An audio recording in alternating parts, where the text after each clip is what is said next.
Dear Patriots, before the news starts, please subscribe to our patriotic channel by clicking the subscribe button. Give us a thumbs up to this video. Don't forget to leave your opinion below in the comments section. Share the news on Facebook and Twitter so you friends see it. Thank you. Maher shames Donna Brazile for exposing Hillary corruption during election. It doesn't matter. It's over. During the Democratic primaries, Bill Maher was once a fan of Bernie Sanders over Hillary Clinton.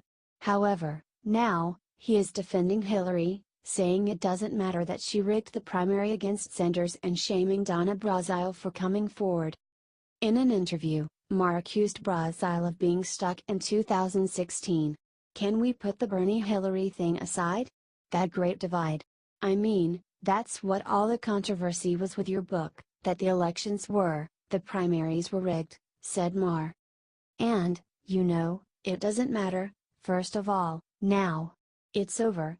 And also, the policy differences between the Bernie folks and the Hillary folks were really small to begin with, said Maher.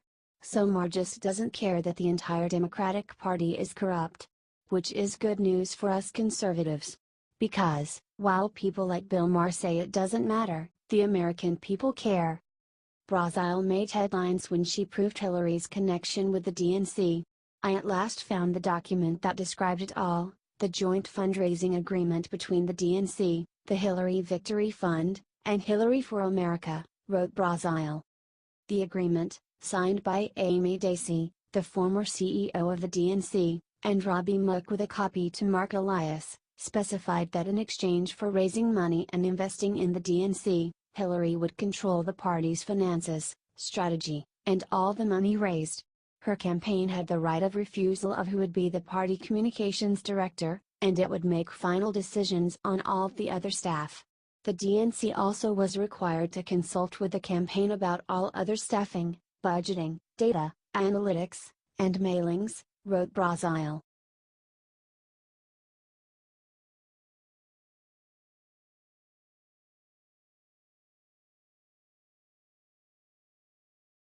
CNN's Ana Navarro explains how hating Trump has turned her into a black person. We knew CNN's Ana Navarro was nuts, but this is just ridiculous. According to Navarro, she is actually an African American because according to her, African Americans don't like Trump, and she also doesn't like Trump. This is not a joke. 0% African Americans support Trump in polls. I knew I had to be black. Took Ancestry.com test. So excited. 4% black. Explains a lot, she wrote. You know who else conflates race with ideology? The KKK. The KKK and Ana Navarro would get along very well. Also, clearly saying that 0% of African Americans support Trump is fake news. You just need to find one black person who supports Trump and you can prove she is wrong. Different polls also challenge her claim. Trump's numbers improve significantly among young African American voters, 42% approve and 53% disapprove. This number is up significantly since our last oversample in July, at that time 33% approved and 57% disapproved, says a poll by Zolby. Ana Navarro is an outspoken critic against Trump and Republicans. At the same time, Navarro says she is a Republican. This is most likely a ploy to convince viewers that CNN has people from all over the political spectrum. But CNN and Ana Navarro aren't fooling anyone.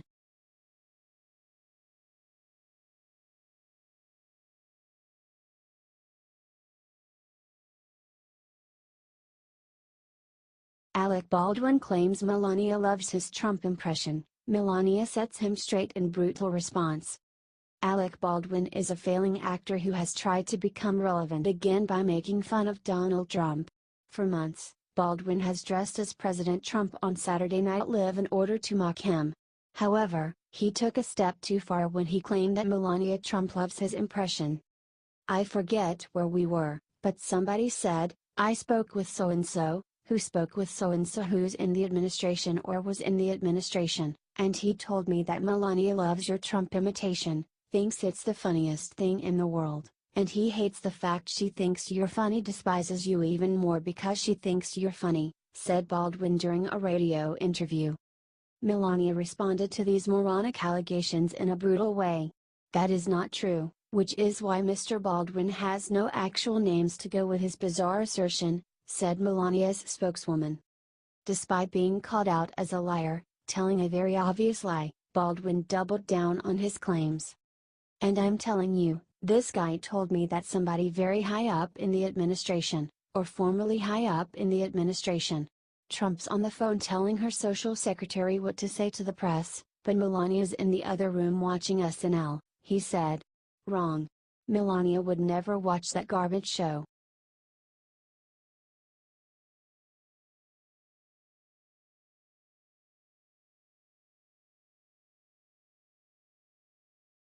MSNBC has guest literally repent for his past right-wing stupidity.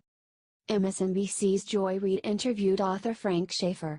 Schaeffer was once a right-wing conservative who decided to become liberal partway through Obama's presidency. He now uses the fact that he switched parties as a way to bash conservatives.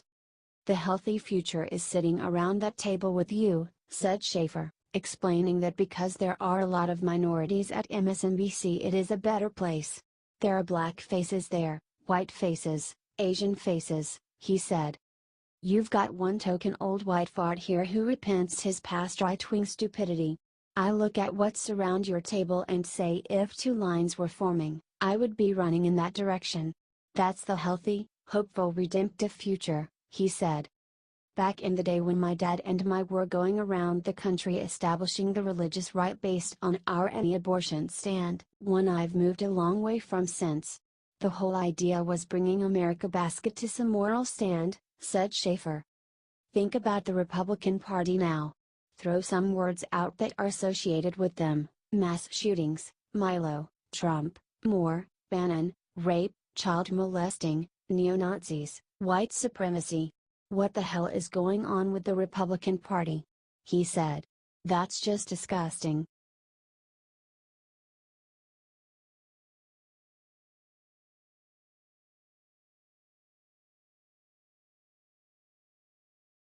Sally Kahn says we must fit men for toxic masculinity, changes tune when Bill Clinton is mentioned. CNN's Sally Kahn recently wrote an article on how we need to do a better job of stopping toxic masculinity from getting power. The article was clearly directed at Donald Trump. However, she had a completely different attitude when it came to the women that Bill Clinton allegedly raped. We must together open our eyes. Donald Trump called for the expansion of extreme vetting for people entering the United States. Why aren't we extreme vetting men who are here? Why aren't we talking about toxic masculinity? Why aren't we, as a society, seriously scrutinizing men and masculinity, and how the way we raise our children, treat our workers and form our policies perpetuates behavior we say we don't want? The answer, of course, is also the problem. It is because men wield disproportionate power and privilege that we have failed to question this reality, and improve upon it, in any serious way, she wrote. During a CNN interview, former Trump campaign advisor Jack Kingston brought up the women that Bill Clinton has assaulted. Jack, the difference between Bill Clinton and Donald Trump is Bill Clinton was impeached. So we aired that one as a public. And also, he's not currently the president, said Kahn. He was impeached for perjury, responded Kingston. Kahn suddenly lost her cool. Listen, this is fine. I'm fine watching this Roy Moore thing go down. Because with condolences to the poor statesman, of course, the women who he has abused and made suffer, we are watching the destruction of the Republican Party before our very eyes. They are doing themselves systemic damage for generations.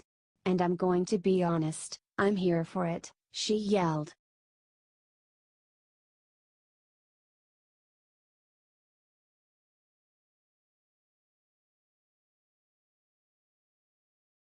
Woman takes action after exposing how hospital forced her to participate in an abortion.